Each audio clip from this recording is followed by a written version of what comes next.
अब उस दिन मुझे पता चला कि सोसाइटी वाले आंटी पर बिगड़ते क्यों थे।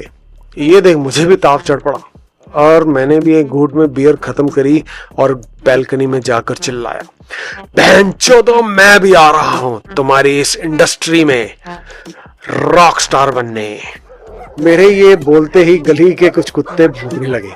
सो फाइनली किसी ने तो मेरा वेलकम कर दिया।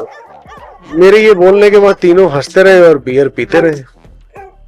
उस दिन मेरी रणबीर आंटी कुछ थकी हुई सी लग रही थी, तो जल्दी मैंने अपनी बियर खत्म करी और अपने कमरे में चला गया। थोड़ी देर बाद हर्षा भी आ गई।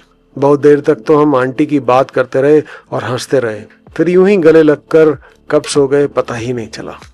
अगले दिन दोपहर के वक्त हर्षा ने मुझे हिला हिला कर उठाया। क्या है आंटी, दरवाजा नहीं खोल रही हैं? ज्यादा पीली होगी। नहीं, मेरा दिल बैठा जा रहा है। उसका इतना ही कहना था तो मैं भी घबरा कर उठ गया। फटाफट जाकर 3-4 बार घंटी मारी, दरवाजा भी खटखटाया, कोई जवाब नहीं। फिर बैल्कनी में जाकर देखा तो उनके बैल्कनी का दरवाजा खुला हुआ था। किसी तरह से 2 लकड़ी के फट्टे लगाकर अपनी बैल्कनी से उनकी बैल्कनी में कूदा और फिर उनके कमरे में घुस गया।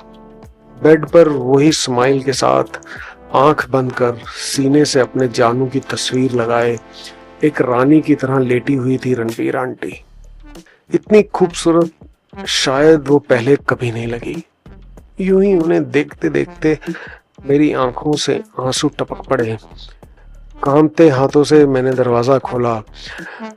हर्षा भी अंदर आ गई, लेकिन अपने आप को संभाल न सकी।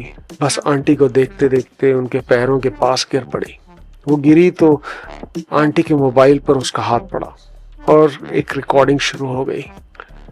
हर्षा बेटी, रात में लगा कि मेरी जान मुझे बुला रहे हैं। सोचा था मेरे घर वाले हम दोनों को प्यार देंगे, लेकिन बेटी सिर्फ तुम मुझे समझ सकी।